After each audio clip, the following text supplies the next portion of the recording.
نصرانیوں نے دعویٰ کیا، عیسائیوں نے، کہ حضرت عیسیٰ علیہ السلام معاذ اللہ اللہ کے بیٹے ہیں، اور یہودیوں نے دعویٰ کیا کہ معاذ اللہ حضرت عزیر علیہ السلام وہ اللہ کے بیٹے ہیں، اور یہ اس طرح کی باتیں کی۔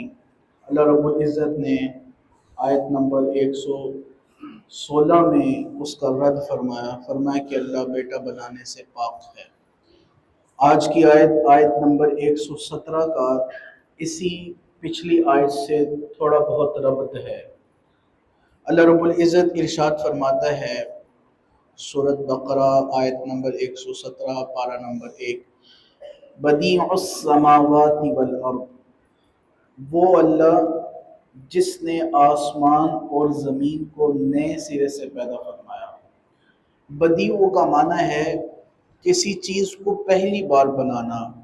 یہاں پر ذرا توجہ سے سمجھیے گا، ایک چیز کی کاپی تیار کرنا، اس کی نقل تیار کرنا، اس کو پہلی بار بنانے سے زیادہ آسان ہے۔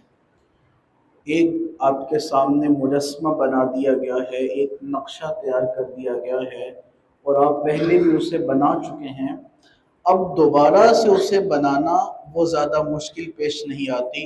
اس نقشے کو دیکھ کر، اس مجسمے کو دیکھ کر آگے ہم چیز تیار کریں تو یہ ہمارے لیے آسان ہوتا ہے۔ تو اللہ رب العزت نے فرمایا بدیع، نئے سرے سے، پہلی بار۔ الفاظ پر غور کیجئے، کس قدر خالق کائنات اللہ قادر مطلق کی یہاں پر یکتائی کا بیان ہو رہا ہے۔ ڈوب جائیے ان الفاظ کی معرفت میں۔ فرمایا بدیع السماوات والارض، وہی اللہ جس نے آسمان اور زمین کو نئے سرے سے پیدا فرمایا۔ وَإِذَا قَضَىٰ أَمْرًا، اور اذا جب قضا وہ فیصلہ فرماتا ہے، وہ ارادہ فرماتا ہے، امرن کسی کام کا، فَإِنَّمَا پس بے شک، یقول وہ فرماتا ہے، لہو اس کام سے، کن ہو جا، فیکون تو وہ کام ہو جاتا ہے۔ اس آیت مبارکہ میں خالق کائنات اللہ وحدہ لا شریک کی وہ اللہ رب العزت کی شان بیان کی گئی ہے کہ آنکھیں بند کریں، الفاظ کو پڑھتے جائیں اور اللہ رب العزت کی محبت سے سینہ ٹھنڈا ہو جاتا ہے۔ فرمایا یہ تو کوئی اور ہوں گے جو کسی چیز کو سوچتے ہیں، دیکھتے ہیں، پھر صدیاں گزر جاتی ہیں اس ایک پروگرام کو تکمیل دیتے ہوئے۔ فرمایا میرے رب کی شان تو یہ نہیں ہے، اے محبوب انہیں بتا دیجئے۔ باری تعالیٰ کی شان یہ ہے، باری تعالیٰ قادر مطلق کی شان یہ ہے کہ وہ تو کسی کام کا صرف ارادہ فرماتا ہے، اور اسے کہتا ہے کن ہو جا، تو وہ سارا کام ہو کر کے سامنے آ جاتا ہے۔ تو اس آیت مبارکہ میں مشرکوں، کافروں کا رد کیا گیا اور انہیں بتایا گیا کہ اللہ رب العزت ہر قسم کے بیٹے سے، بیٹی سے، باپ سے اللہ رب العزت پاک ہے۔ کچھ لوگوں نے دعویٰ کیا معاذ اللہ کہ جو فرشتے ہیں وہ اللہ کی بیٹیاں ہیں، حضرت عیسیٰ علیہ السلام وہ اللہ کے بیٹے ہیں، تو ایسی کوئی بات نہیں ہے۔ قل هو اللہ احد، اے محبوب آپ فرما دیجئے وہ اللہ ایک ہے، لم یلد ولم یولد، نہ اس نے کسی کو جنا ہے، نہ اس کو کسی نے جنا ہے، نہ وہ کسی کا باپ ہے، نہ اس کا کوئی باپ ہے۔ تو یہاں پر تو بات ہی ختم ہو گئی۔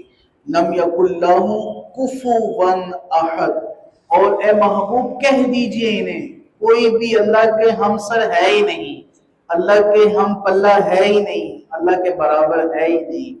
تو یہ آیت مبارکہ، اس میں اللہ رب العزت کی شان، اللہ رب العزت کی معرفت اور اللہ رب العزت کی قدرت کا نظارہ ملتا ہے۔ خالق کائنات اللہ عز و جل کی بارگاہ میں دعا کریں گے مالک کریم ہمیں صحیح معنوں میں قرآن مجید پڑھ کر سمجھنے اور قرآن پاک کے ایک ایک حرف کی محبت ہمارے سینے میں عطا فرمائے، اور جس کو قرآن کی محبت نصیب ہو گئی تو اس کا سینہ روشن ہو گیا تو پھر دیکھیے گا رہتی دنیا میں اللہ کریم اس کو کیسا مقام عطا فرماتا ہے۔